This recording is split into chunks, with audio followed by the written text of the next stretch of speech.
it takes a lot of planning to look like you don't know what you're doing.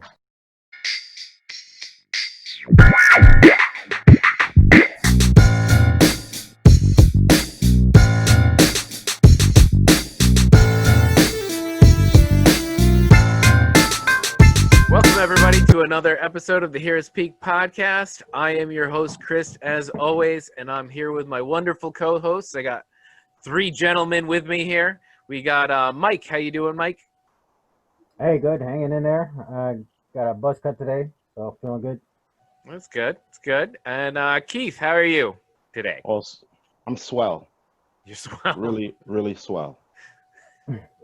That's an old word. That's like an old man word. I'm bringing it Neato, back. buddy. Neato. And James, how are you doing? Terrible, man. I got a lot of things that are grinding my gears right now. Terrible. Can't wait to get them off. Terrible. Charles Barkley today. It's terrible, man. It's terrible. Got a lot of things that's grinding my gears. Can't wait to get into them. Okay. Oh, so I take it you did watch Artemis Fowl. I did. Yeah. Woo! All right. Well, under Mike's orders, I am going to tell everybody what we're actually going to plan to talk about today, and we'll see if we can stick to the schedule in any way. Man, he's blaming it on Mike. I'm going to blame it on Mike. I figured the audience would like to know what we're going to talk about. Besides, Well, the audience would like for you to timestamp it too. Can you do that? yes, I will timestamp it this time. There you go. All right. So we are going to talk about Comic-Con and other convention news, some movie delays that we heard about. Then we're going to switch over and we're going to talk about Quibi and the future of television entertainment. And we're going to end on the wonderful note of the Artemis Fowl review and good and bad adaptations. So that's our plan today. I hope you will continue to join us. I hope I didn't ruin the surprise, because I thought people would like the surprise of just not knowing what we're going to talk about, because we don't know what we're going to talk about half the time. Yeah. Apparently, I'm hearing some feedback. That's not Even though we exactly what argue the people about want. Even though we argue about our agenda for 4 days. That's right. It goes back and The, forth. the no agenda. That's right. It takes a lot of planning to look like you don't know what you're doing. That's right. It's time to discuss this in committee. It's the last minute. Did you guys actually watch this? No, I didn't watch that. All right. Whew. Well, So someone who will remain nameless didn't do our homework assignment either. So that kind The person's not here to defend themselves. Yeah, Can't talk about yeah. that. Yeah, that's a cheap shot. That's a fired. cheap shot. That's a You cheap can do a- shot. you can do It's a a rebuttal wasted video. shot. You can do a rebuttal video anytime. A rebuttal video. Rebuttal video. All right. Oh, I'm in the wrong chat. Look at that. All right. So we are Turn going the porn off. No. All right. Give us 1 hour. Damn. So we are going to talk about a couple of the conventions and some news about the upcoming conventions. So Yeah. we can start off with the cancellation of Star Wars Celebration 2020, and it's been delayed for 2 years. They're not even doing the virtual thing. They're just delaying it. What are our thoughts on Well, Star Wars has like that BDE where they're like, you know what, we can cancel it, and you guys are still come back to us. We have so much, we have so many opportunities and platform. We don't have to do these little rinky dinks. We've got WonderCon. We've got, their own stuff. They're not worried. They're not worried about this stuff. Smaller studios, yeah, they're worried, but Star Wars, no sweat off their back. And guess what? The fandom are still gonna track down whatever they can get on Star Wars merchandising and things that you would normally see during the summer and all the different Comic-Con conventions. They'll get that stuff. So I'm not worried. Well, and like someone I saw online noted, it's probably going to be close to their first movie release in several years, and it'll drum up hype anyway for something. They're going to spend the money. You might as well make it a giant advertisement. Yeah, I don't know how you would do that virtually anyway. So, like Star Wars, I went to the celebration in Indianapolis for when Attack of the Clones came out, and that was awesome. It was a great convention. You would be able to do it with virtual reality technology. Yeah, I think you can. When we get to Comic-Con San Diego, I think we'll talk about how they can actually pull it off if they wanted to pull it off. There's opportunities. They can partner with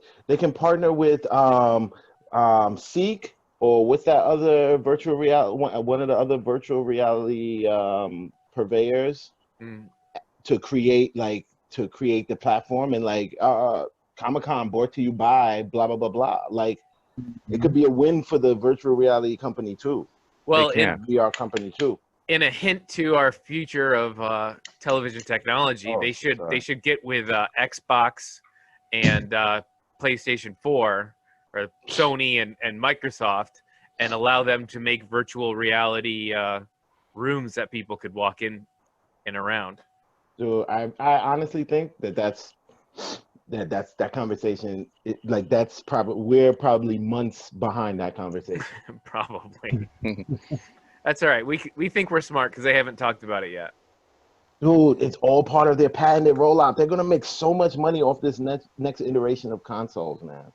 Mm-hmm.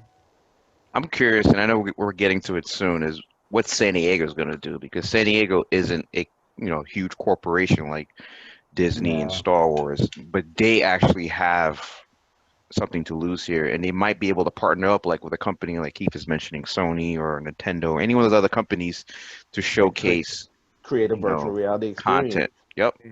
Which we'll get to that, Chris. But it's not just about the content. The merchandising is huge for these conventions. But that is correct. Same deal though. But already we have technology where you can watch videos, like it's out there already. You can watch videos and point at stuff like point past the cursor over things, and actually it'll take you to the site to buy that thing. And so you could still be selling stuff in this virtual reality construct. I don't know about you guys, but these kids, they spend thousands of dollars on skins. Allow me to support what Keith is saying directly from the website. I can buy my own costume. I can put together my own costume. Oh, you make an avatar, and then you can an avatar. Yo, it is a nerd's dream. Allow me to support what Keith is saying here directly from the I give credits to Inverse Magazine, who's reporting on the online version of Comic-Con. There will also be an online exhibit hall where fans can buy exclusive and limited edition merchandising from well-known Comic-Con exhibitors. Other events include gaming, the annual masquerade, cosplay, and other group activities that fans can participate in from the comfort of their homes. Further details on exclusive panels and merchandising events are forthcoming. So what Keith is saying, they're already like noodling this stuff. If they're smart, like they should be tech geeks, number one. Like they should be tech geeks, but like if they're smart, they should be way ahead of this. Like what was that movie? They're already planning for Comic-Con anyway. What was that movie that came out a few years ago from Steven Spielberg? It was a popular book. Speaking of adaptations, about the kid who went into the VR. Ready Player One. Okay, that was Steven Spielberg. Yeah. He made the movie.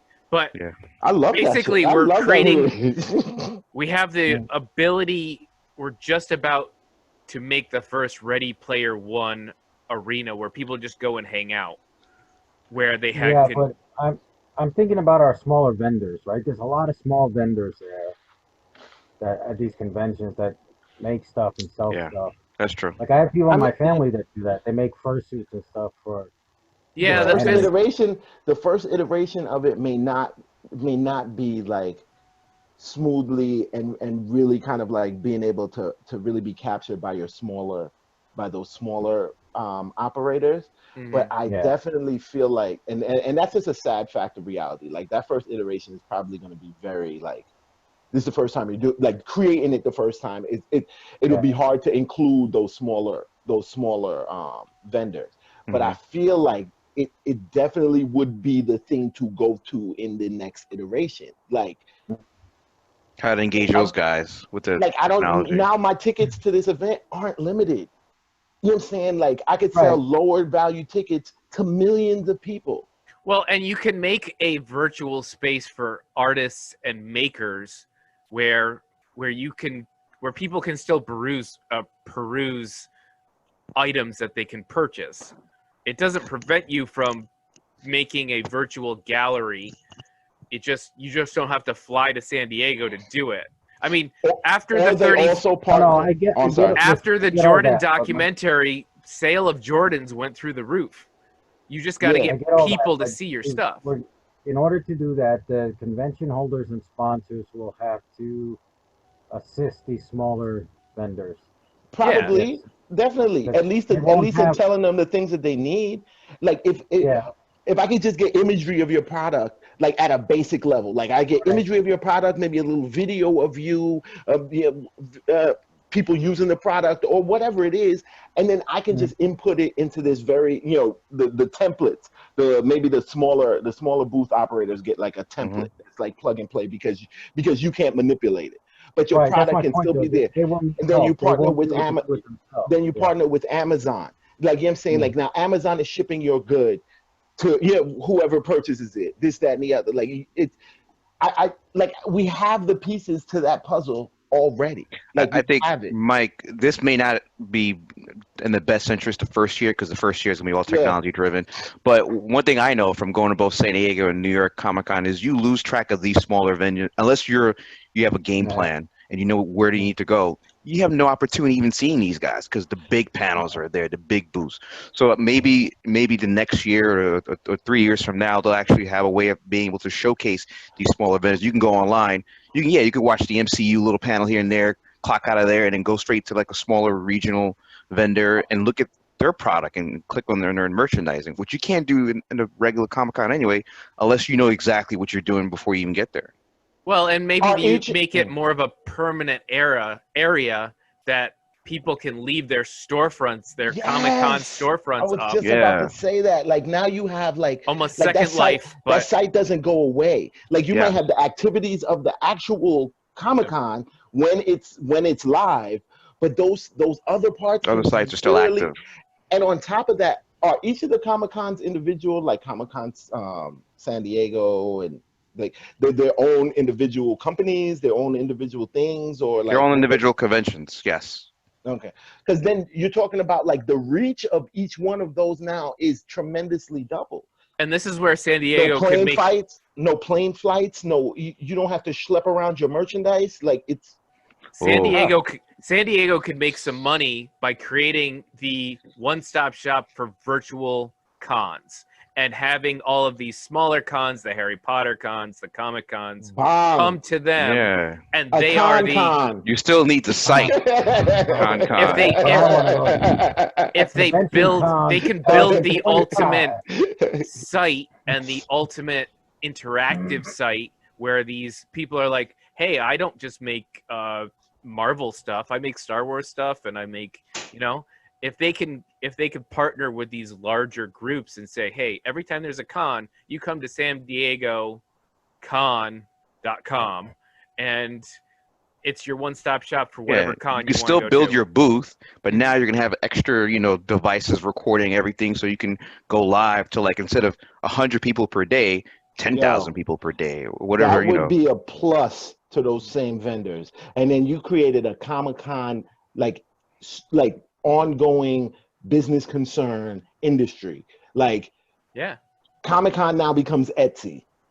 No, absolutely. Didn't think about it like that. And like, it's so far reaching. Like, I see it. It'd be stupid not to capitalize on this moment for that. You can still have an area when people want to go out and interact. You can still have that area and even have a virtual where people can see those people hanging out and whatever. But it allows for a second level of interaction. So we're not losing the convention hall, but we're just adding. I think eventually it'll come back, but I'm hoping that the response will be good enough that we can all sit down and watch DC or Marvel or just one last thing, because as a purveyor of these Comic-Cons for the last 10 years, and I've gone to this one in San Diego, it's just so inconvenient to actually be there in person and to really maximize your time. You got to sit there with, like, build your own adventure map and figure out who's doing what. It takes away from actually enjoying it, at least the first year or so that you go. And by the time you get to the point where you're enjoying it, you just feel like beaten down. So this this online But that's no virtual different thing. than Disney World or Epcot, you know, or Universal. No, but those Studios. are like more activity-based things. Like You could wait physical online for 5 activity. hours before you Yeah, even see the content, and you're yes. trapped there. You can't see anything else but be on that line. You walking around Comic-Con just to see shit. Yeah, you're not well, you're only interacting with the other people, and technically, Yeah, do that. like we're both enjoying we're all enjoying our experience together of seeing shit. Yeah, standing Right. online, and then a Mark Standing Hamill will online walk by, and to all of a hopefully sudden you get- feel like, yeah, this was worth it. Waiting 5 hours because Mark Hamill walked by personally and said hi to me. and you saw him, I told you. and no, you I got to told you see guys I him saw with Carrie your eyes. Fisher That's there you go. I told you guys I saw Carrie Fisher at the Indianapolis convention, right? You did. You told us, yeah. Yeah, a lot, See? several times, Alive. all the time. And It's always I was stories of really- people seeing stuff. Yeah. It's always stories. It's like, word? Oh, I think You guys what's had a it drink called? at the bar? No. No. But you I'm not gonna saw tell him. you what we did.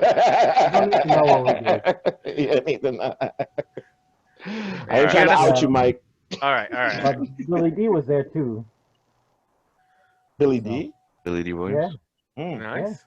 That's I would have liked. I actually really would like to meet him. Well, he was in the.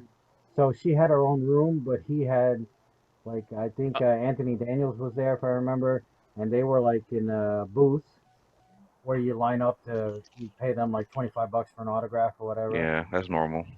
She had a separate room altogether, and the line was going around the place, and Yeah, she had higher demand than he did. Yeah. yeah, that's oh normal. yeah, big time, yeah, absolutely, definitely cool though. All right. Well, in the same news, so the San Diego Comic-Con is the Comic-Con at home, which is what we've been talking about. So it's going to be taking place from July 22nd to the 26th. So they are actually doing this. We don't know what it's. I mean, we have some limited information about it, but we're at least going to see some Marvel and DC TV stuff. They usually have some, I feel like other fandoms. Comic-Con. I've never been to one, so it'll be interesting for me to actually, see what it's about. And yes, obviously you don't get the live experience, but it's better than after the fact, like waiting for someone to tweet out a video of their shaky phone. Oh yeah. I know. Oh look, it's a trailer. Watch. I don't know. Personally, I prefer the tech expos than the Yeah, comic. yeah, definitely. I like Yeah. the E3s and the, you know what I mean? That's the Those stuff. are more- That's the stuff that that's opens up my personal. it opens up my imagination. Like, Mm-hmm. okay, I see what's coming. I like both. I I like both. see. Well, and not to be outdone, DC obviously has to do its own virtual convention. As Its own always, con. it cannot just like get Let with shit everybody. be. It's gonna go and fail hard on its own. But No, then you know what's going to happen 2 years later? We're going to get a Snyder Cut version of that, right? no, guys. it will I know be that landed. convention. I know you didn't like that convention. This one's the good one. This one's the real one. As originally intended. It's like it was that first one was an accident. So August 22nd, it looks like we're gonna have the DC host a free multimedia virtual fan experience. They are calling the event Wait. DC Fandome. Free, you said? Fandome. Yeah. That's literally what it says. I think it is free, right? It has to Yes, be free. free. But DC fan. and it will include big movie, game, comic book, and TV announcements. So it sounds like we need to do some live streaming for this. Yeah, that would be cool. I mean, I assume that we're probably gonna hear about Black Adam. Maybe you'll get a cool Rock cameo. That would be cool. That'd be cool. Wonder Woman Yeah. 84. It'd be also cool if it didn't suck. Yes, it would be also cool if it didn't suck. But I mean, James, DC, Is that before Wonder Woman 84? now it is, I think, because as part of our other news, Oh, like that. a bunch of stuff has gotten delayed. Let me Mm. bring up my text here. So So Wonder Woman is now officially Wonder Woman 2084, right? that's right. Wonder Woman 84 is now October 2nd. Still this year, but I think this is the second time they've delayed it. I think they were being really hopeful. The second time. Yeah. Yeah. You know, the one that had me really worried was Tenet. Tenet is now July 31st, which isn't too far away. Are they releasing that in theaters? They're trying. Yeah, I think they are. Only because I I think want to see that movie. I'm not going to the movie theater. I think this is a movie that Chris Nolan is designing to seed in IMAX, like the full movie experience with the sound system. Dude, not everybody has like a crazy sound system at their home. They want to watch it and really get the full. I got a dope enough Sonos system. I think I'm all right. I got a nice subwoofer. I can experience the bass. My phone is pretty big. I think it would be okay. If I hold it really close, it's like a it looks like a 60-inch 60-inch TV, right? Yeah, exactly. Just hold it really close to your face. They got technology. Problem, though. Like, I just saw a company. I just saw a company advertising on Facebook who have like glasses that you could see TV screen like it's the whole wall. Do you guys remember Google Cardboard? No. What? Google released a thing you could print and cut cardboard out that would fit like goggles, and you put your phone. You slip your phone in. And like it was VR. called Google Cardboard. It's basically a free version of Google putting glasses. your face really close. Oh. But you can get for your Android phone or your iPhone headsets for pretty cheap, like $20. They're Bluetooth. You slip your phone in there, and you run those VR apps, and it works like a VR headset. Yeah, the app creates two separate spaces on your screen so that they match up with whatever the goggles you bought, and they create that virtual reality. It hasn't really. I haven't seen a lot of it lately. It was big when it first came out. Before you got big stuff from Xbox and Sony. But, okay, so let's go back to Tenet for a second, because I was saying way too early to release, and it's going to harm the movie. I think I'm looking forward to this movie, but I'm not going to the theater to see it. So I don't know. That's what I'm saying. I don't know how it's gonna happen. Like I'm definitely not going to the movies right now. Well, apparently they've pushed so hard against delaying it because of Cameron. Cameron didn't want to delay it, and they pushed it to the last second. And even this delay is only like 3 months. Yeah, July 31st is right around the corner. So we'll see that's right in the middle of that second wave that's coming. I'm not really fucking around. I'm curious if they're going to release it in the theaters for like a week or two and then go straight to on demand after that. I mean, that's fine. Like, if they plan on making any decent money from it, they have to. The country is not going to be open up fully by then. They'll be shooting themselves all the way in the here are still closed. I don't know when they haven't even said. In New York, even as New York is opening up, the theaters and like stuff like the theaters is going to be the last thing. Yeah. Right. Also delayed, Tom and Jerry. Sorry, guys. Damn. March 5th, 2021. Godzilla versus Kong, May 21st, 2021. I was actually looking forward to that one. I thought the Godzilla movie, the last one, was pretty decent. It's getting better. It's getting better. It's better than the first. They're getting better. They had me until they killed Bryan Cranston, and then I was done with it. That's when it picked it up for me. That's right. That's when it picked up. I haven't seen the Kong movie. Was that good? It was decent. It was decent. I mean, the fight movies were all the fight scenes is all you really care about. You don't care about the story, the plot, the actress, the actor, Sam Jackson even. It's just the Kong fights. That's all. See, I thought the trailers looked cool because it was like a 70s war flick kind of thing, but then it... Which is that's pretty much what it was like, yeah. What's that, Keith? The King Kong with Jack Black. That's Kong. Well, that's Sam Jackson's no. That's an older one. Adrian Brody. That's way older. Oh, no. You're right. Crap. Yeah. Yeah, I'm thinking of the one with Loki. Captain Marvel. I really like the one with Jack Black in it. Oh Yeah. no, I thought the one of Sam Jackson was better because of the fight between Kong and the Oh, other. that fight was Yeah. definitely better. Yeah. But as a movie itself, I like that one with Jack Black. And I think that's the best thing about the Godzilla movies too. Is like at the end of the first one when he ripped the thing's throat open. It and, took too long though. There was way It too took much too long. family That's the divorce problem. story before you Yeah. got to Godzilla. Yeah, but the Well, you second got one, some there was like action. 4 fights. It was good. The one with Yeah. King of Monsters was. And I like actually when enjoyed it. Mothra came to help, and that was, and the action was picking up. But other than that, I don't know. I'm hoping this is it the same. I don't know. Like Same writer, same. no, like I was thinking, like is it the same Kong universe? Like how's or is Yeah, it they're just all like, in this. This is a. They're on the This same is universe. a universe Mm. thing. Yeah, they Okay. throw Easter eggs at the end of Kong and saw the end that of one. Godzilla. Yeah, that tied it too. Okay, and The Matrix 4 has been delayed to April 1st, 2022. April Fool's Day. Wow, Not a full great year. Delayed You went till from May April to 4th, 20 Right. never. I am not looking forward to that movie. I'm definitely gonna see it because I'm committed, but like my expectations. I are think way maybe- low. Robots The- will probably take over in real life by then anyway. So I think they've had a time to, like, maybe look at what they did and as an.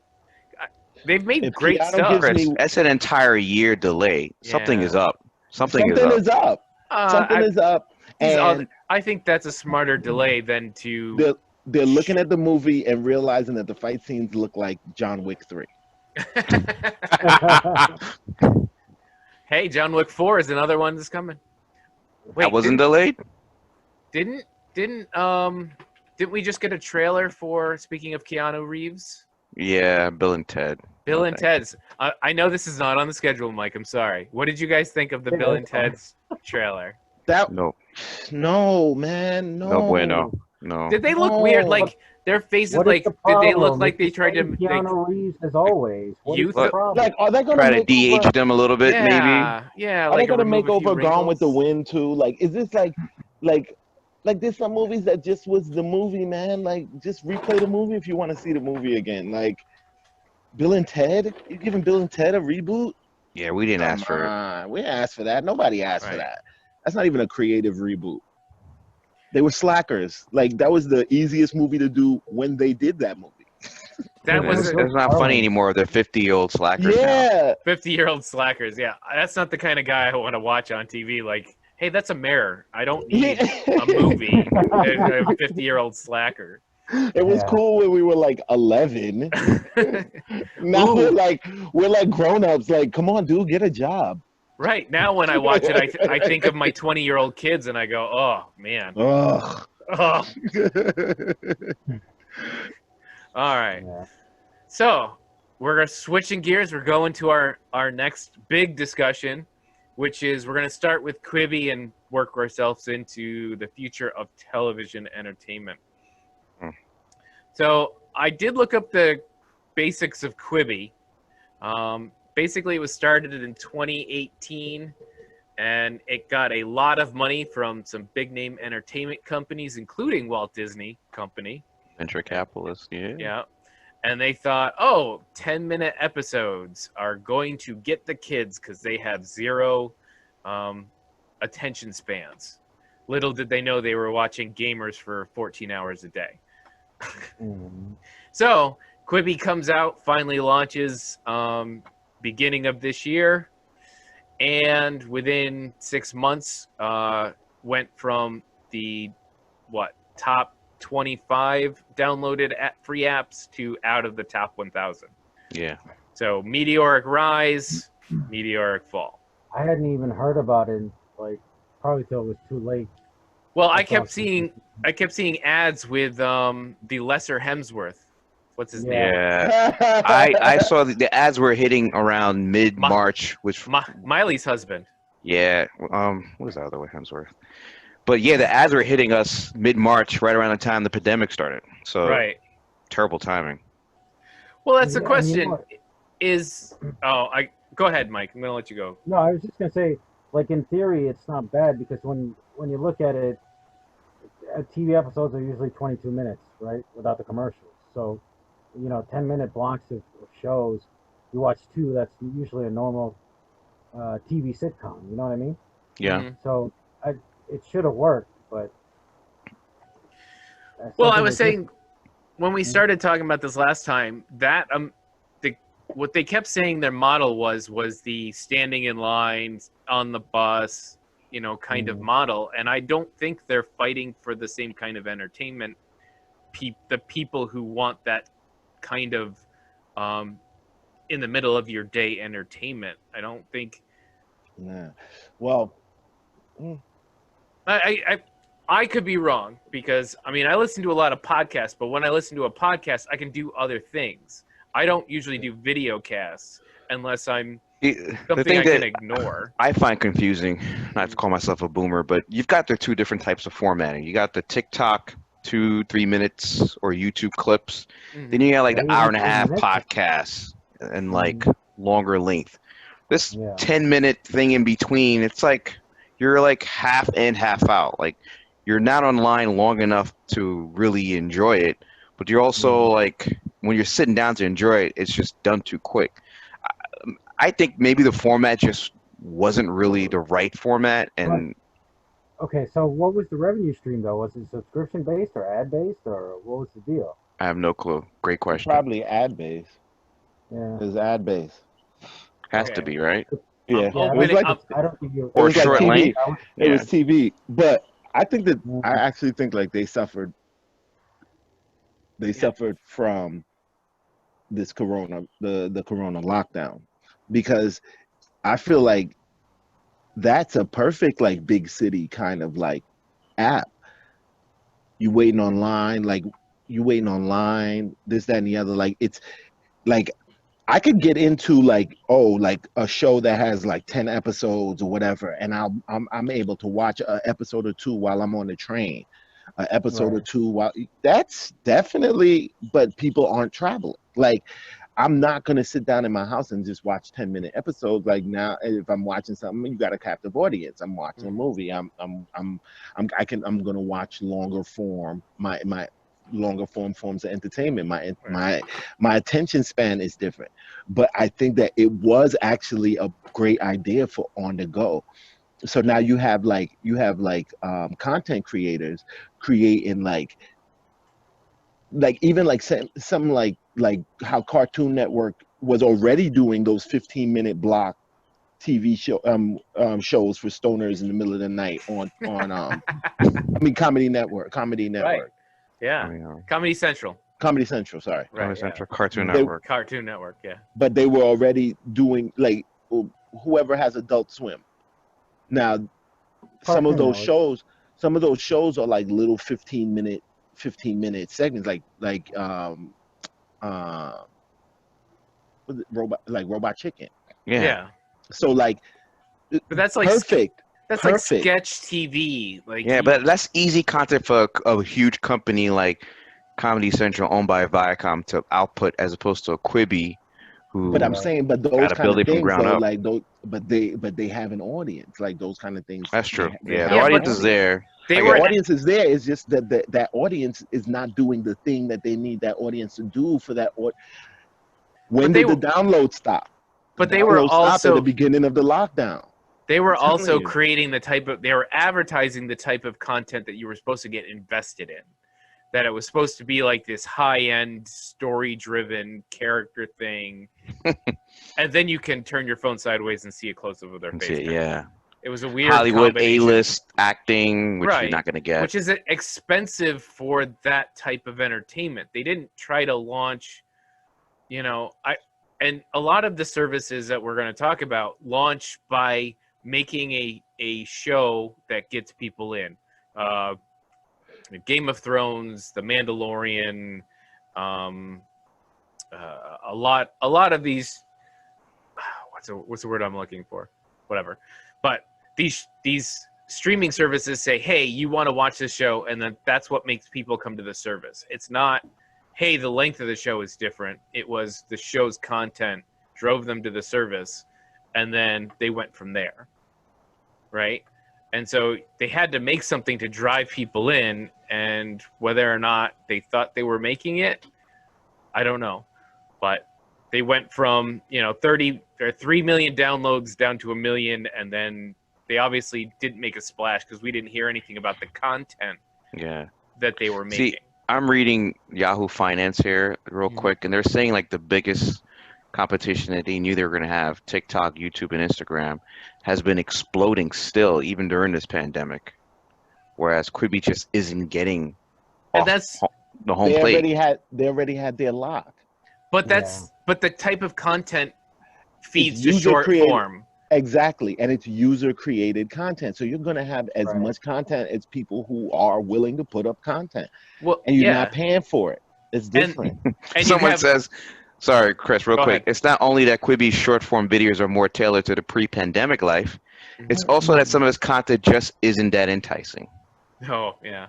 But it's also like a TikTok breeds a TikTok. A TikTok breeds 10 TikToks because somebody will see it and copy.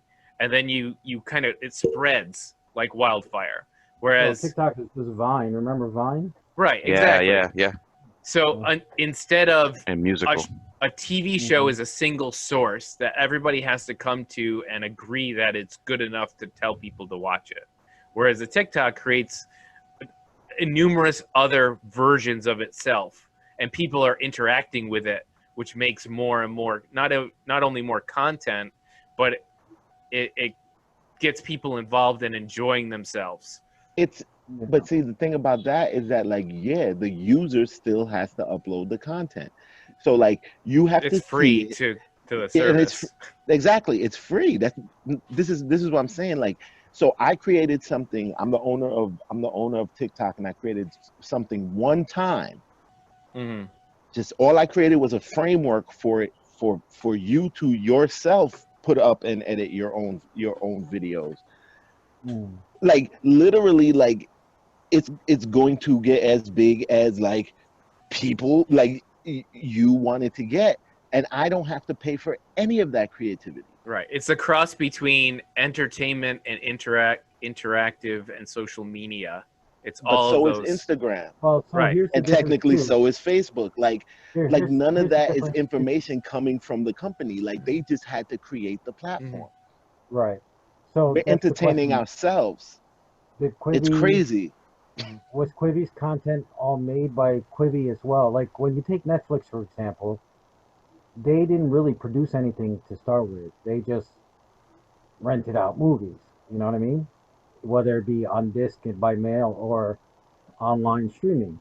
They were carrying TV shows and movies made by ABC, CBS, Fox, Disney, whoever. And then later on, they got into their own content creation. But was that the case here? Like, yes, that's exactly what happened. Think of Quibi like NBC. The developers, like it's a TV network. Yeah, the two owners. One was from Disney, DreamWorks, SKG, and the other one was from eBay. They came together with this idea. I thought it was gonna splash. Their own content creation. Yeah. So that's much harder to take off, you know. Yeah, because now the content got to come from in-house. That's a way bigger, that's a whole different model. Like, and it's more expensive now on the content creator.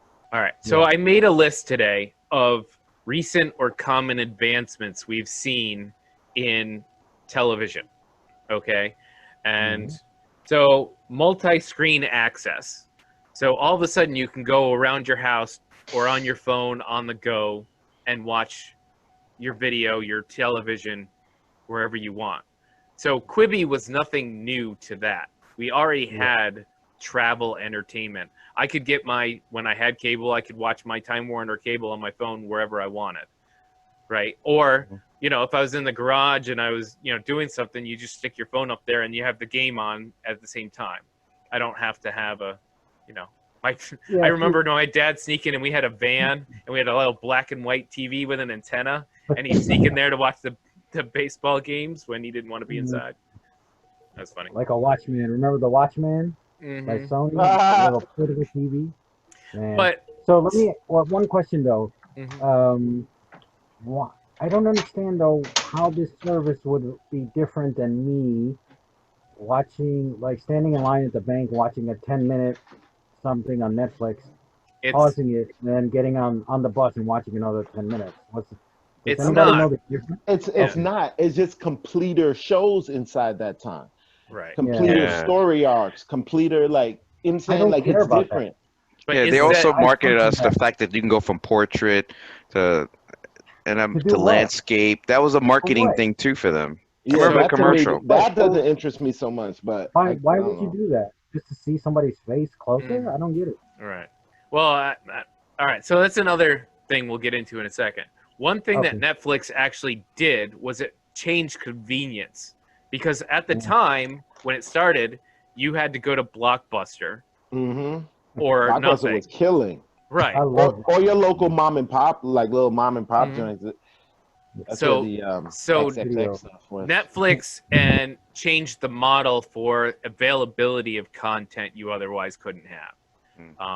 The same with YouTube. It gave you access to seeing other people do stuff that you before that really didn't have, right? Mhm. Single source. It's like a mall versus a town, with a whole bunch of shops. Mhm. YouTube was the mall. You could just go there and everything was in one spot. So it changed the convenience of the matter, as opposed to Quibi isn't changing anything. It's just another service with different content. And so by not making content that stuck out, their service isn't gonna stick out. Yeah, well, the perfect comparison is Disney Plus. Disney Plus has this entire huge popular catalog that people said, yeah, I'll sign up because I want this. And they also had that IP, from The Mandalorian and all that other stuff that people were interested in. But also because they cater to kids, they have rewatchable content. Kids Yes, will just sit and just watch Moana over and over and over and over again. And so to a parent, you either buy the disc or you pay the $10 and the kid can watch it as many times as they feel like with no breaking of your disc. Right.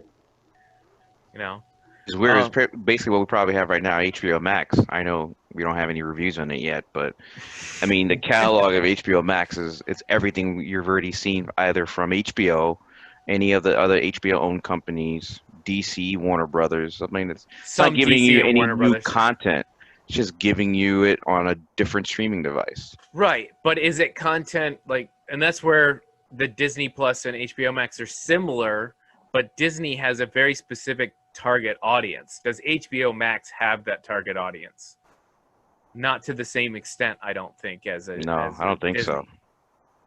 All right, so quality entertainment was on my list for recent advances, because once you started getting Game of Thrones type entertainment, Sopranos is probably the number one, the first one I would think of brand new high quality movie level entertainment in television, right? So before that, you maybe got The Stand in 3 episodes or something like that as your high quality television entertainment. So I mean, that was a big deal when that started, and we've seen that spread. It drives people's purchases of services is having entertainment that they'll pay money for. Yeah. That's true. I mean, even the streaming services now are developing original content that could be just as good as an Oscar, like the Al Pacino and Robert De Niro movie that came out last year on Jimmy Hoffa. That was like getting awards crazy, and that was a Netflix original. It wasn't like Paramount or any of the other studios that came out. It was streaming service that was able to put some money and some good writers. And say whatever you want to say about the actual movie itself, but you started getting premium level of movies from streaming services. That opens up. That's a game changer. Well, and on my list is algorithms, because one thing Netflix is supposedly does is it looks at what people are watching and it kind of builds its own entertainment based on that, and they purchase shows and stuff from people who they think will cater to their audiences. And so they don't just order show. I mean, sure, if when Al Pacino comes to them and says, hey, I've got a show, they'll order the show because they know he's popular. Yeah. But they also did that with Adam Sandler. They gave him a multi-movie deal. But I see all sorts of their custom entertainment is almost entirely algorithm driven. They're like, okay, we want vampire shows. Go out and find vampire shows because that's what people want. So algorithm is definitely a thing that now, and the better it gets, I think that'll drive some of our future television entertainment. You know, how good can they decide what I'll want to watch versus what James want to watch? And how do they give it to me on my front screen? You know, we talked about that with Queen Sono, because it didn't pop up on mine, but it popped up on Keith's. You know, how do they better figure out what people would be interested in, even if it's not necessarily in the genre that they normally watch? I think that whole algorithm and whole science behind it ties into just emerging technologies. You know, you have smart buildings, you have all types of ways of getting into the end user, us. How do I get you fixated on this product and this solution? I follow your patterns, you know, the way you vote, what stuff you buy, what commercials you watch, you know, whatever it is, and I put that together in a little software, and I get, okay, how can I maximize getting your attention and getting your money? And I'm sure Netflix will never divulge exactly how their source code is written, but I think it's amazing that they can actually do that right now while the technology is still, you know, evolving. You know, eventually you'll get to the point where you're right, they're going to start creating very specific shows for very specific needs that will be low cost in the budget making of it, but they'll still pump it out there really quickly. It'd be 5 episodes. I mean, they're hiring people like Ava DuVernay because they saw how well received when They See Us was. So now she's already got a contract deal to look at other similar movies that can, you know, you already got like demand there. Let's pump out, you know, maybe 1 or 2 more shows, or you know, little episodic shows that are similar to that. Like that algorithm is working to probably more than you ever expected. And they won't be the only ones. I mean, in order for you now to be able to be a heavy hitter in the game, you have to start looking at the technology, and you have to start doing the analytics, you know, the tracking of people's likes and tastes and dislikes, and creating content. Like I joke about Tiger King. I didn't even watch it, but I know it was like all over the web for like 2-3 weeks, right? Yeah. They already talk about making a movie with Brad Pitt. Like, Yeah, just like unbelievable. Well, that happened with the podcast where the lady was figuring out the reality murder podcast. I forget which one it was called. Is that Serial? Serial, yeah, I think. And so it caused such a huge stir that all of a sudden now you just move that to a video form. It's sort of like Tiger King becomes that. And so, you know, maybe next one it's an interactive version where you're the murderer and they're trying to figure out if. Yeah. So, okay. It's all entertainment. That's right. So I've got a couple of possible advancements. We're going to finish this section off. You guys tell me if you think these advancements will be big or small.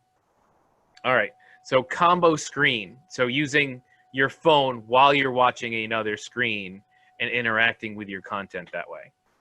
Do you think that'll work? Big, small. Did that.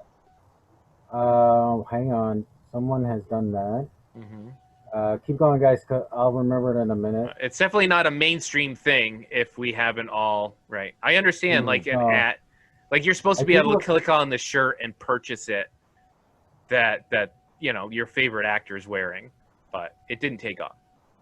All right. You know who did that? AMC did that with Breaking Bad, and they did that with The Walking Dead. They would tell you to launch your app, and there would be like a second screen giving you additional information about the scene, the episodes, and Walking Dead. Yeah, I remember that. Yeah. That's who did it.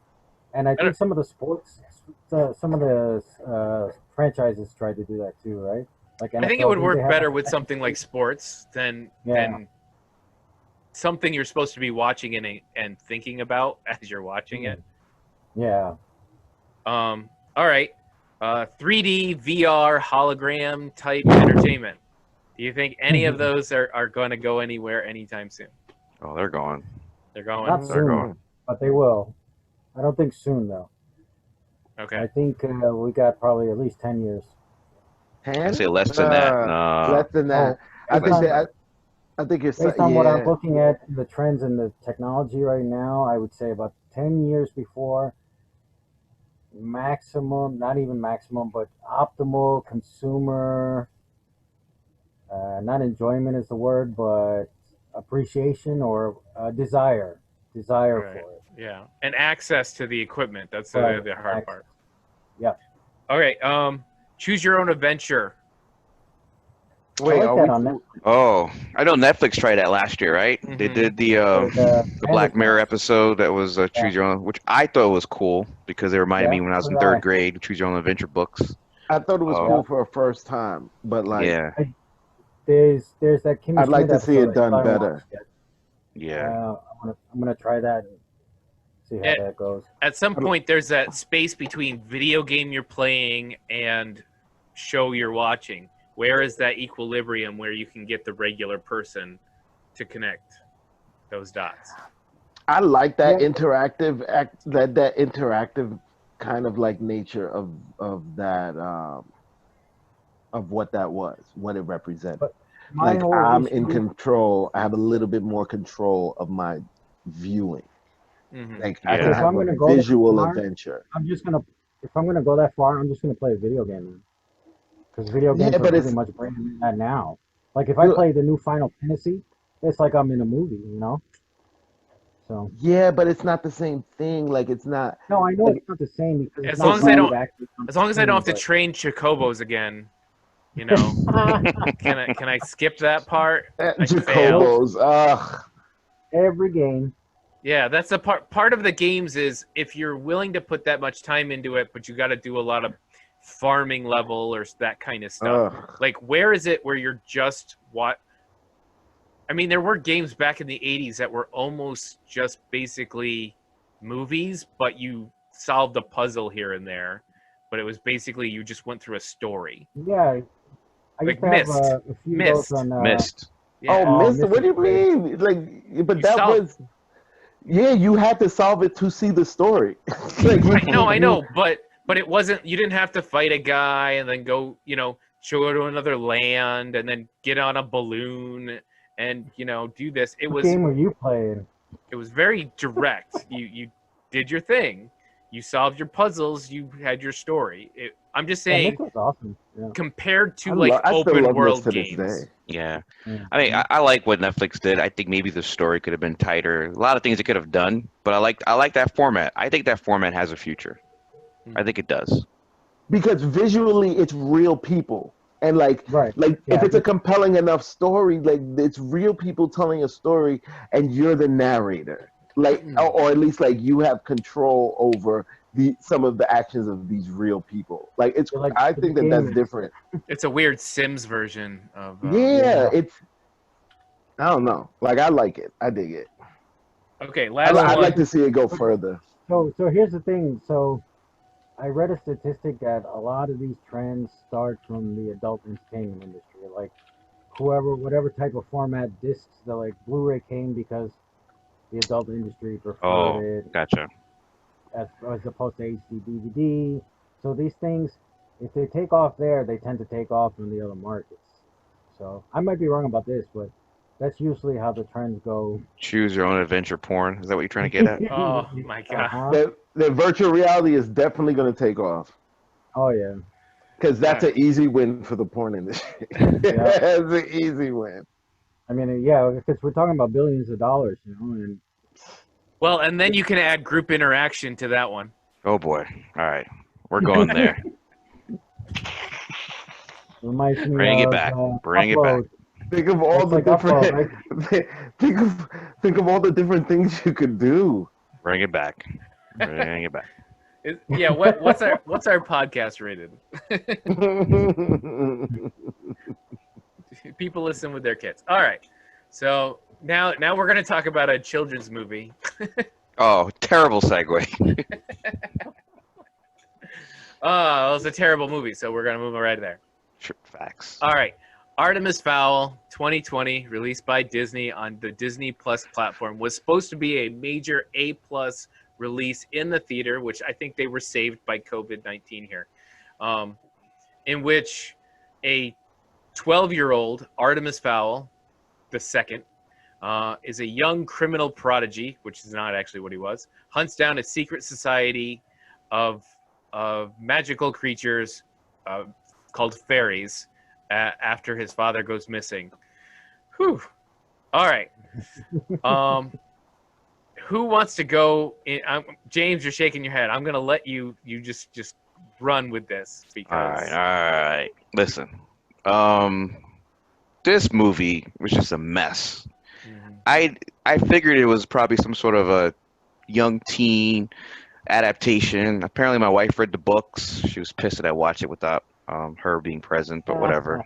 I saved her the embarrassment. Hey, just tell her it's your Father's Day gift. Father's Day gift, yeah. it was everything that it shouldn't be when it comes to. Can I just say it was directed by Kenneth Branagh? Yeah, which I was shocked. He gave us Thor. Yeah, me too. Yeah. It's currently trending 9% on Rotten Tomato, which I'm not a huge, believer of Rotten Tomato anymore anyway. But when something's 9%. Yeah, but I want to ask you guys because I don't know any of these actors. Who are these people? Okay, like I saw the movie. Okay. I have not read the book, but I did watch a review of the book, and basically the movie isn't the book. Yeah. So one major. So we're eventually we want to say what our favorite or least favorite book adaptations are. One of the thing a book adaptation has to do is either is catch the spirit of the book, right? I think that's the major thing we want out of it. By listening to what the guy was talking about, what the base of the book was not the movie. That Artemis Fowl is supposed to be a real jerk, a real criminal mastermind. A criminal mastermind with almost. He seemed like a jerk in the movie. No. I'm confused now. So to give the spoiler warning.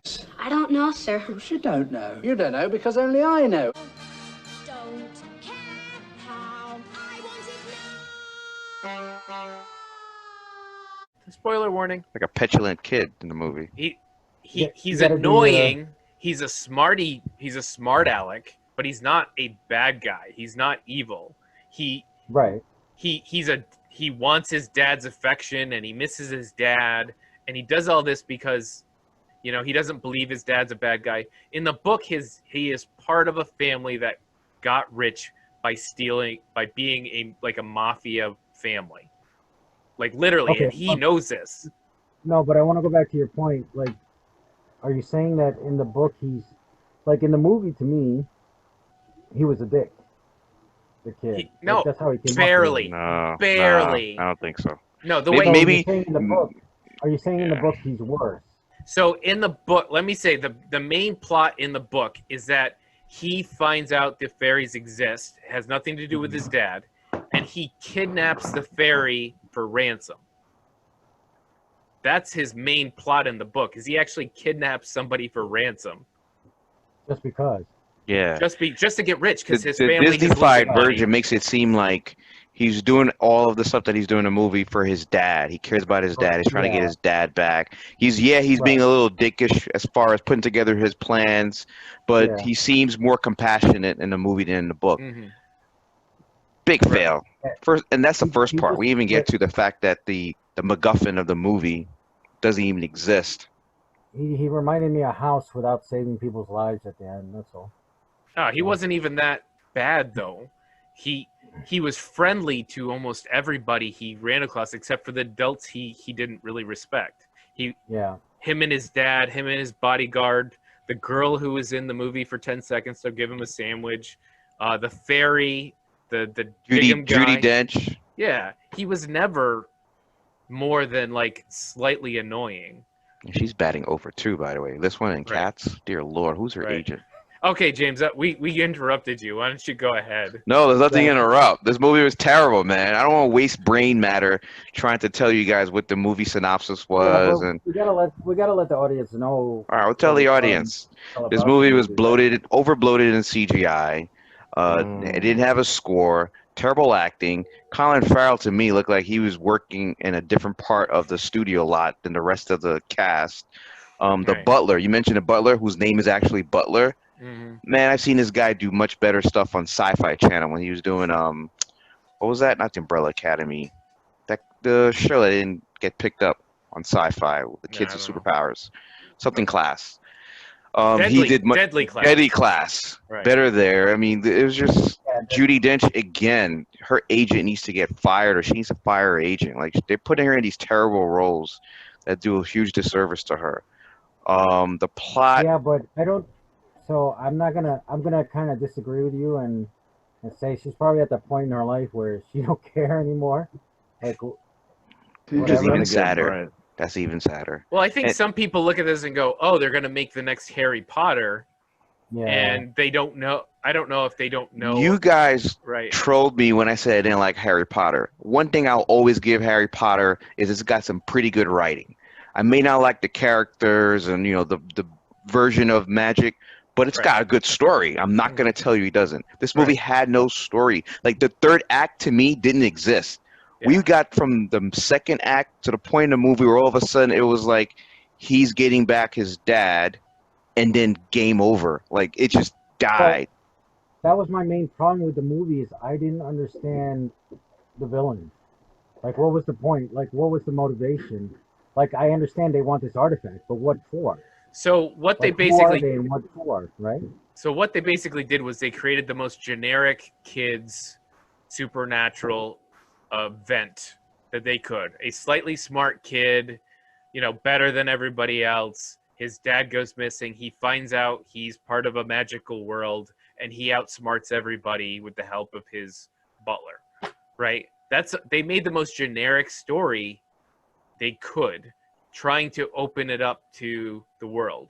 What they did, and one of the things we want to talk about with Adaptations, is they lost what made the original different. I remember seeing these books in the bookstore when when you have little kids and you're purchasing, you're like, oh, what story would you like to read? Hey, this sounds interesting. So we'd read the back of this Artemis Fowl book and go, okay, what's a child criminal mastermind? And the more I heard about it, I'm like, okay, that's different. That gives the character something different to do. It gives a kid a different way into the world. Whether you want your kid to learn how to break safes or whatever, I don't know. But, kidnapping is not a great, thing. But it's at least interesting. So there was nothing about this movie that was interesting. Not only was the story just boring. Disconnected. It was just generic. They didn't make... Exactly. Yeah. So when the kid stands up at the very end and goes, I'm a criminal mastermind, you're like, when? When did that happen? Eye roll, major eye roll. Right? But, and they brought in characters. So there's one point about halfway through the movie where the narration. Can we talk how bad the narration obnoxious was? Like, if you can't watch a movie and understand what's going on, then don't narrate it. You need to rewrite that movie. And I like Josh Gad. He's a good comedic actor. I do. So I'm gonna blame. You gotta blame the director on that one, right? On those choices. Well, apparently the Diggum thing is the one thing that's accurate to the book, where they unlock their jaws and they dig with their mouth and they shit the dirt out their ass. That is accurate to the book, but they're less human looking. That's the only difference. So I don't know how that made it through the process at Disney, but So what bugged me about the narration was that you're gonna have a guy narrate like a whole huge part of this movie with such a raspy voice that it actually makes it hard to understand like half of what he's saying sometimes. Yeah, but even his narration, it was disconnected from the events that were happening. Let's get to the meat and potatoes of this movie. Yeah. The fact that he was, quote unquote, he's in prison, giving you a narration of the events that occurred to get to the point where we're in their house, right? Mm-hmm. Doesn't tie in with the events that happened afterwards. It doesn't tie in with the big, huge CGI spectacle of the time freeze. Did you guys understand what was happening with the time freeze and why? Kind of, barely. Yeah. Well, I understood why they would freeze the time around so people don't see them. But once the thing started destabilizing, they were getting sucked up, and I was like, what is happening here? Yeah, people are just getting tossed aside. That took at least half an hour. And I'm like, are they dying? Like, what's happening here? What does the rest of the world see? There's newspaper and there's press. Yeah. Like, no, that was... Yep. Yeah, I think the narration was bad. It was kind of the Bane syndrome, where he was difficult to understand. And also, it seemed like he was trying to toss in. There was probably these jokes written in the book through the narration that they were like, well, we want to make this more humorous. How do we actually add humor here? So let's just have the narrator read the humor. And it didn't work for me at all. Like, you can't read a joke in the middle of a movie and have it, like, land. Yeah. I don't know. So Judi Dench's character did absolutely had no real importance to me once I realized that she wasn't even the main villain or the secondary villain. She wasn't a villain at all. She was just doing her job. Yeah. Oh, right. She's just a cop. Yeah. Yeah. Well, and then they had that weird secondary elf who was a villain for like 10 minutes. Apparently, he was the one that was let out of jail, but I didn't recognize him the first time around. So that confused me too. How does the villain? Like, I haven't read the book, so So that wasn't the villain of the book. That's the point. Is they took it's kind of the like the Michael Crichton thing where they took Jurassic Park and they took the Lost World and they kind of mishmashed a little bit, though successfully. This they mishmashed. That villain never appears in the first book. The villain of the first book is Artemis Fowl. The hooded villain, right? Right. The villain of the first. The dad. Okay. Mm-hmm. The villain of the first book is Artemis Fowl. His event of figuring out the fairies exist and kidnapping one, he's the villain. That's what makes him a criminal mastermind. His dad isn't in the first book. The hooded villain isn't in the first book. And the Holly character is actually capable of doing her own thing. She's probably the most intriguing character in that entire movie, and that's saying a lot. I thought too. Yeah, but they never have this like friendship the same way they try to make him like they never make him a villain. I mean, that's the whole point of the. So you know, Butler's backstory to me was more interesting than what was going on in the. Yeah, in the but movie. Again, it was just Josh Gad reading off a list of things he did. It wasn't. Yeah. They didn't present any of it in an interesting manner. No. Yeah, he had a decent fight scene a little bit here and there with that troll, but that was it. Supposedly, in the book, he actually single-handedly fights the troll. Oh, not what we got. Which would have been even cooler, right? Yeah. Mm-hmm. You know, the worst part for me, I'm going to do this. We're going to each pick the worst part. The worst part for me is that they brought an entire army to the front of his house, and then they sent in like 5 guys who got beat up, and then they stopped. Like they were supposedly going to assault the house, but as soon as he says, I invite you to my house, the fairies all of a sudden are completely shut down. It's like the worst. They're forbidden. They can't. The like worst vampires. kryptonite. The worst version of kryptonite ever. Explain that to me. You've read the book, right? No, I didn't read the book. I listened to a review. I cheated. Oh, okay. Like I did in high school. That confused me. That was, you were right. Like, Jim, you're saying about the vampire stuff. Like, so they couldn't come into the house? No, they couldn't because of some ancient deal. They could not. That's why they used Josh Gad, because apparently because he was a dwarf, he wasn't bound by the same rules, so they can use him to get into the house. Oh, I see. Okay. Well, chalk it up to... It's bad storytelling because I didn't understand why he kept saying you're invited into my house until I watched it the second time around. Yeah. All right. I mean, another F for Disney, but hey, they got the money to burn. He did that to Judi Dench, and she said something like, I know what you're doing, yeah. No, something weird like that made it sound like she didn't need an invite to come into his house. Well, she can't use magic. I think what I read is by saying that the elves can't use magic on the house. But what's her name was able to use magic inside a house? Well, that's what I'm saying. She could not use the magic on him in the house when they were negotiating because he said, I invite you in or something to that effect. So it was just this weird thing that they just toss out there and they don't explain, even though they have all this voiceover going to try to explain stuff. All right. So I think, I give this like a D+. I'm gonna give this a D+. The movie had no third act. It doesn't deserve a D+. Give it the F it deserves. I'm gonna say that some 9-year-old can sit down and watch this mindlessly, and I'm not gonna give it an F. I'm sure there's gonna be lots of kids who watch it and enjoy it, right? So, but it's terrible. My 11-year-old said it was trash. Oh, okay. Go younger. Maybe a 7-year-old. Oh, when the ending scene when he goes, "I am a criminal mastermind," I kid you not. Eric just got up from the couch. He's like, "You got to be kidding me!" and walked out. I wish I recorded it. All right. Yeah.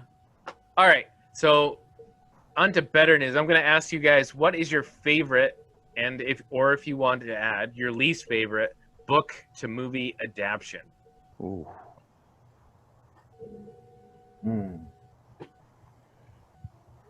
So we have classics like Jaws. I don't know if anybody's ever read that. No, I haven't read the book. Okay. No. Jurassic Park is a famous one where they didn't follow the book directly, but I love that book. It was great book. But I missed the scene. I wish it was in the second movie where they're chased into the waterfall. That was my favorite scene of the book. So that was one of my. I know mine. I'll let you guys fill in after that. But Lord of the Rings. I know, easy, right? I know. No, I've actually had a tough time reading the Lord of the Rings book. I got it on audiobook because I don't know if it was his writing style was not doing it for me. Even though the topic is something I love, I just found I pushed Dude, through. I love those. I read the Silmarillion. I read all those books. What about The Hobbit? Did you read The Hobbit? No, The Hobbit. I was in college by the time I read The Hobbit. I went straight to the Lord of the Rings and then went back and read. Because that's one of the worst adaptions. Yeah. Definitely is The Hobbit. I read The Lord of the Rings in high school, and The Hobbit, and I love that stuff. Is it a good adaptation? Do you think? It wasn't like point for point. Mm-hmm. There was a lot of stuff left out from the book, like a lot with some good reason. Some of that stuff. It would have really been really another 3 hours on each of those episodes, like iterations or whatever. But like Gandalf, he was a much bigger figure than they made him look in the the whole thing was a battle between good and evil, and he ended up being the good force, good, celestial type of good force. Right. But it was just for it catching a certain core of the movie, it was great. Character wise, it was great. The visuals. Visuals. What you had in your mind reading the books, and then you see that Balrog that when he first comes out, dude, you wanted to dig to all your little Dungeons and Dragons pieces, and that is exactly how the Balrog looks in the Dungeons and Dragons compendium of monsters. Yeah. That movie, how expansive it was, So it was that's the kind of adaptation that took me back to the feeling and the things that I experienced while reading the book. My favorite book adaptation to movie is Color Purple, but this one though, it literally took me like I was reading the book again. This is how it looked. So, Mike, did you like your 50 Shades of Grey adaptation? I love that. Mike has Sense and Sensibility. That was it. Actually, let me see. So The Good Wife? What? Joy Luck Club? Joy Luck Club. The Traveling Pants? Sisterhood. No, I was trying to think of a good Agatha Christie adaptation, but I mean the one we had recently with Kenneth Branagh, that wasn't too bad. The Orient Express, is that what you're talking about? Yeah, so that one wasn't too bad I love the book. So, go ahead, Keith. No, go ahead, finish. No, I mean other than that, but I know there was a better version years ago. I just can't remember who was in it. And probably Death on the Nile, and some of the other ones. So, what do you guys think about Interview with the Vampire? I was just thinking, you're in my head because I was literally thinking about Interview with the Vampire. And I like the books better. Sorry. Yes, but I think Yes. I Go think ahead, go ahead. adaptation, Tom though. Cruise managed to make him Yes. such an Yo. asshole. It's so good. And Yes. Brad Pitt, it's one of my favorite Brad Pitt roles. Yeah. All time. That's my It favorite was Brad Pitt role. of so all time. good. That was so good. He played No, that's not my favorite. those two. but- Well, I think my favorite Brad Pitt role is probably the one where he's this like the 1930s the okay, I'll have to think of it. It'll pop in my head later. 1930. He's a family. It's a family from like the 20s and 30s. He's a son, like a frontier family. And Oh, I know you're talking about. I know what you're talking about. river runs through it, or not a river. I wouldn't runs. even be able to tell you the name, but I know. No, but I can see the Are you cover talking about- on the old I get- VHS yeah. tape. talking about I see Legends him. of the Fall? I see him with the hat on. Legends of the Fall. Legends of the Yeah, Fall. Legend of yes. the Fall. I remember the That's one. trailer, the Mhm. poster. No, that's not even my favorite. That's a good Like, role. Oh, You like the even monkey? his- I think 12 his role in Monkeys. 12 Monkeys was better than that. yeah, it was better. I think that's a more interesting role, but Quirky. Yeah, quirky. I think straight acting. Just to go back to Interview with the Vampire, I really did enjoy the movie, but I love the book so much better. And I don't think it wasn't Tom Cruise's fault or Brad Pitt. I love. Yeah, the books were definitely better. Like, but like, and even different than the other one. The which one? Queen of the Dam. Queen of the Dam. Yeah. That was trash. That was Yeah, trash. they went That was downhill trash. fast. Poor But, Leah. like there was a quality Rest in of peace, like girl. Interview with a Vampire that got it. Like it got. It did. It got it. It got the meat of the situation. Like we were talking about, you want to get the characters, you want to get the depth of the event that runs. Like They got the spirit of the book right. where you got something like the darkness, the even the time period, it just where something Yeah, like but, World you know, War Z went completely away from the book, but it made itself an interesting movie. I thought World War Z was an interesting movie, but it has nothing to do with the book. Is that your pick? I have Or was it- nightmares about those zombies. Those Right. are those are the zombies I hope we don't encounter in As zombie of the apocalypse. runners, yeah, I hate runners. What? I hate runners. Runners are Runners? scary. Dude, it's like everybody dies and turns into an Olympic level runner. Like, what are you talking about? All of them dudes are like, Usain Bolt. Usain Bolt, like just like you're like, how are you running so fast? Like there's no way in the world you like. Okay, Oh, so yeah. I was think crazy. my least favorite I'm a big Michael Crichton fan. My least favorite adaptation of all time is Congo. I love that book. And I read the book. Damn. Oh, it's a great Oh, the book, and I movie is hate terrible. that movie. I hate Yeah. that Wow. movie so much. It ruined a great book. But also, The 13th Warrior. You guys ever read that? No. I didn't read it, but I saw the movie. The movie with Antonio Banderas? That's kind of a middling version where it was okay movie, but it was a fantastic book. Yeah, I dug the movie. I thought the movie was all right, but I never read the book. So my favorite, so my least favorite adaptation is Congo. My favorite adaptation is probably, not Mockingjay. What's the Hunger Games? Hunger Games. Oh wow.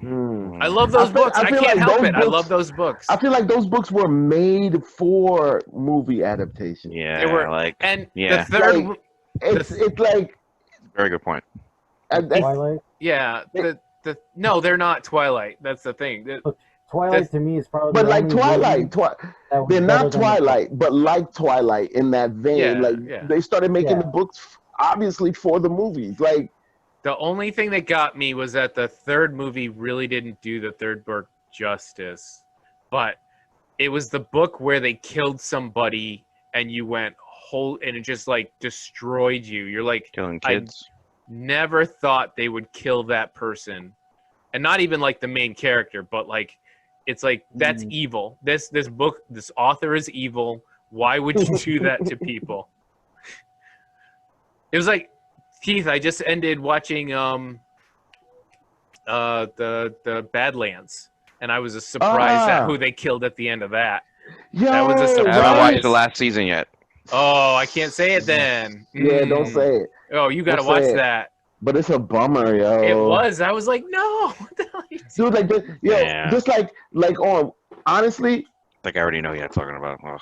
Walking Dead.